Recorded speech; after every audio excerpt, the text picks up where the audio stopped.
Semana que acaba, semana que começa. A semana que terminou foi uma semana onde os mercados voltaram as costas de novo às tensões geopolíticas e se concentraram bastante mais nos dados económicos que foram sendo divulgados, nos resultados empresariais e ainda na reunião do Banco do Japão.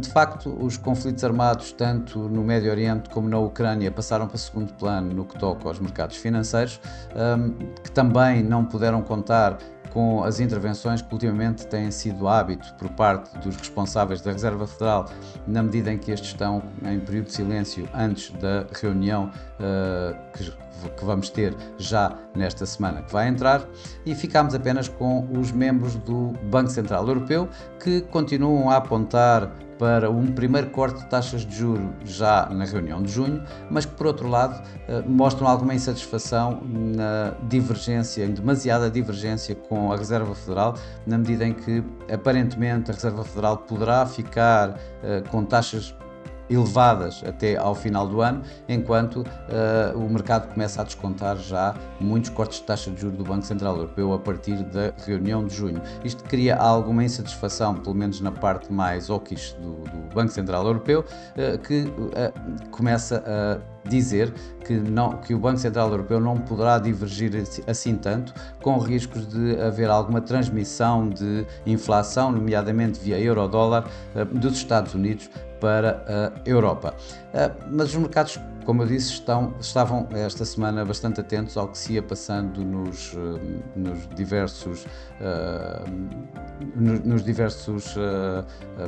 dados económicos que iam saindo, tanto nos PMIs, no PIB, na inflação, e começaram mesmo com os PMIs na Europa, que deram, alguns sinais de que o pior já pode ter sido passado, que a atividade empresarial está de novo a recuperar.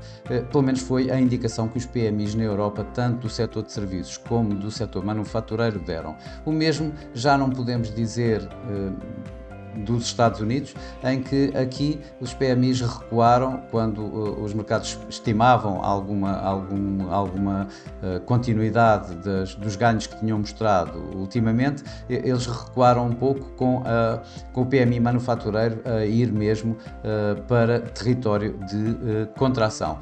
Já em termos de PIB, tivemos também uma surpresa negativa, em que nos Estados Unidos o primeiro trimestre deste ano teve um crescimento económico de 1,6% face a 2,6% esperados e a 3,4% no trimestre anterior. Os mercados estavam também bem atentos à medida preferida do Fed para a inflação, o Core PCE Price Index, que acabou por ficar em linha com o esperado, 0,3% de subida de preços a nível mensal e 2,8% anual.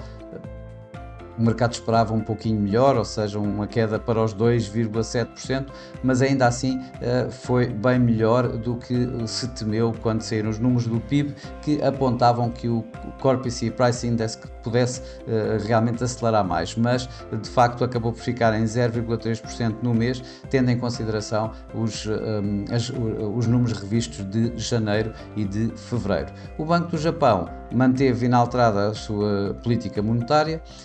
As projeções que fez também manteve, ou está a manter, as taxas de juros acima do seu objetivo, nos 2%. Isso, apesar de tudo isso, não deu grande suporte aos mercados, pelo menos ao mercado do iene, que continuou a negociar em perdas acentuadas. A apresentação de resultados foi bastante mista. Tivemos situações de queda, o caso, por exemplo, da Meta, mas por outro lado tivemos várias situações em que os mercados foram bastante suportados e impulsionados pelos resultados. Por exemplo, o caso da Alphabet com a Google, que teve o primeiro dividendo, distribuiu o primeiro dividendo pela primeira vez e que acabou por levar os mercados acionistas a ganhos. E, obviamente, estes ganhos foram transmitidos nos índices. Os índices norte-americanos, por exemplo, tanto o S&P 500 como o Nasdaq tiveram a melhor semana desde novembro do ano passado. O Nasdaq ganhou mais de 4%, o Nikkei no Japão ganhou mais de 2%, também com o iene mais fraco, e o próprio Eurostoxx 50 na Europa acabou por terminar a semana quase a ganhar 2%, 1,8%. Por cá, por Portugal, o PSI ganhou 5%, isto muito à custa dos ganhos da Galp, que esta semana tiveram uma impulsão de 28% depois das descobertas petrolíferas na Namíbia, e por outro lado tivemos a NOS, que pressionou o índice perdendo quase 9%. No mercado cambial, as moedas, as commodity currencies, o dólar australiano, o dólar neozelandês, o dólar canadiano foram os que mais ganharam. Já os que do outro lado tiveram as nórdicas, o franco suíço, o iene, como já tinha referido, aliás a maior perda foi do iene, e o dólar acabou por ficar relativamente no mesmo nível em que começou a semana. Aliás, o euro-dólar subiu de 1,0650 até aos 1,07 entre início e fecho da semana. Já o dólar-iene acabou em máximos 157, muito perto dos 158, a 157,88, 157,89, isto depois de, mais uma vez, o Banco do Japão manter, digamos, a sua política monetária bastante dovish, bastante facilitista, levando ao iene a perdas acentuadas face a todas as outras dívidas. Nas commodities, o que nós pudemos ver foi o preço do petróleo de novo a ganhar, um pouco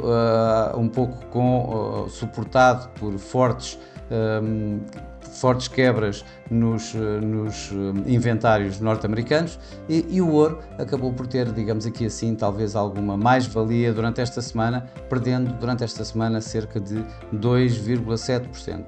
A próxima semana os mercados vão estar atentos essencialmente à reunião da Reserva Federal. Temos ainda bastantes dados importantes esta semana, como os dados do mercado de trabalho norte-americano, Non-Farm Payrolls, e o ISM. Na Europa vamos ter a inflação e vamos ter o PIB, e além disso ainda vamos continuar com uma forte componente dos resultados empresariais, que também continuam em força esta semana, nomeadamente com algumas fortes empresas a apresentar resultados. Obviamente o mercado vai estar bastante atento ao que se vai passando com o iene e com o dólar, isto com uma situação em que começamos a semana, por exemplo, com um feriado no Japão, e a seguir vamos ter na quarta-feira vamos ter a decisão por parte dos Estados Unidos da política monetária. Em princípio não deverá haver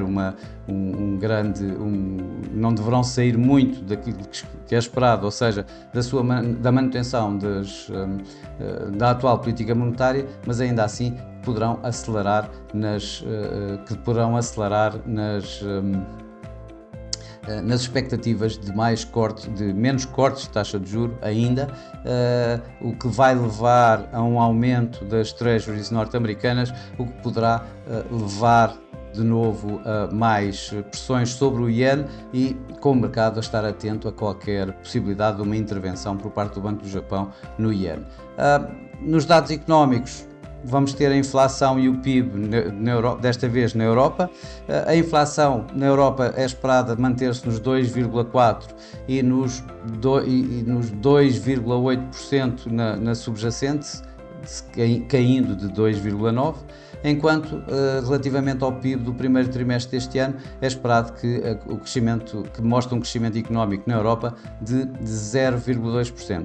Já nos Estados Unidos vamos ter toda a panóplia de dados do mercado de trabalho, nós já nos habituamos na primeira semana do mês, na primeira sexta-feira do mês.